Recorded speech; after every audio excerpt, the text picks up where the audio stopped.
سیدہ ام ہانی رضی اللہ تعالیٰ عنہ اس حدیث کو روایت فرماتی ہیں، بڑی توجہ رکھنا۔ سرکار دو عالم صلی اللہ علیہ وسلم نے ارشاد فرمایا، میری امت ذلیل و رسوا نہ ہوگی جب تک وہ ماہ رمضان کے حق کو ادا کرتی رہے گی۔ عرض کی گئی، یا رسول اللہ صلی اللہ علیہ وسلم، رمضان کے حق کو ضائع کرنے میں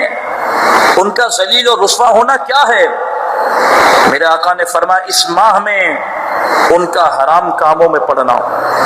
جو ماہ رمضان شریف میں بھی گناہ کرتا ہے گویا اس نے رمضان کے حق کو ادا نہ کیا، اور جس نے رمضان کے حق کو ادا نہ کیا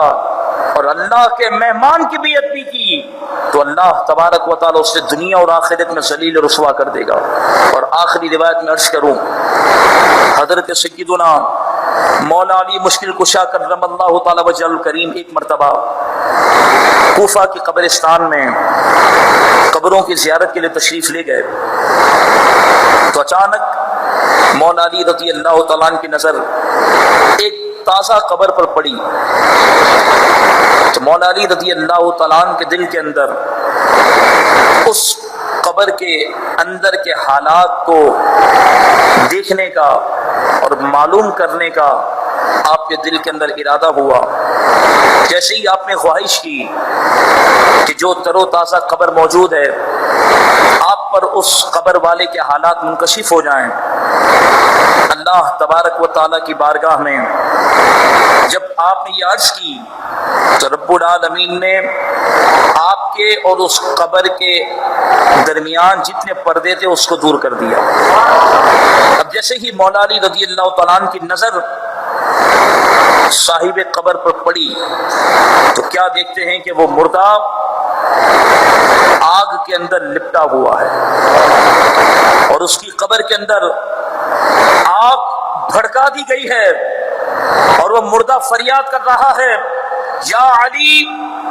انا غریق فی النار و حریق فی النار، اے مولا علی میں آگ میں ڈوبا ہوا ہوں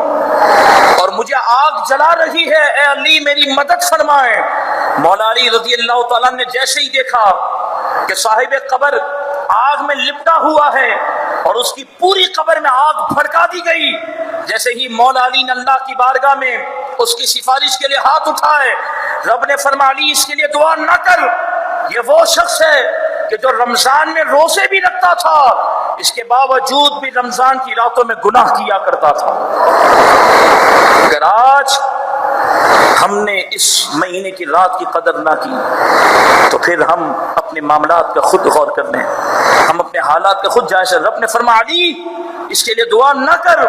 یہ وہ بدبخت ہے کہ رمضان میں روزے رکھنے کے باوجود رمضان کی راتوں میں گناہ کرتا۔ آج پورے پاکستان کے اندر کرکٹ کے ٹورنامنٹ ہو رہے ہیں، پتہ نہیں راتوں کو کیا کیا نوجوانوں نے پلاننگ کر لی ہے، خدا کے واسطے ایسا نہ کریں۔ ہو سکتا ہے یقیناً ہم پتہ نہیں کیوں رسمی بات سمجھتے، ہو سکتا ہے یقیناً یہ ماہ رمضان شریف ہماری زندگی کا آخری رمضان ہو۔ کتنے لوگ اس دنیا سے رخصت ہو گئے، کوئی پتہ نہیں ہم کب دنیا سے رخصت ہو جائیں۔ میری مائیں بہنیں بھی اور ہم سب بھی خدا کے واسطے اس مہینے کی قدر کریں۔ یہ مہینہ صرف کھانے پینے کھانے کے لیے نہیں آیا، روڈ پر بیٹھ کر گپے مارنے کے لیے نہیں آیا، لڈو اور تاش میں اپنے وقت کو ضائع کرنے کے لیے نہیں آیا، ٹی وی کی زینت بننے کے لیے مہینہ نہیں آیا۔ خدا کے واسطے یہ مہینہ اللہ کے بندوں کو اللہ سے ملانے کے لیے آیا۔ یہ اللہ کا مہمان ہے جو اس کی قدر کرتا ہے، اللہ کی بارگاہ میں یہ مہینہ اس کی سفارش کرتا ہے۔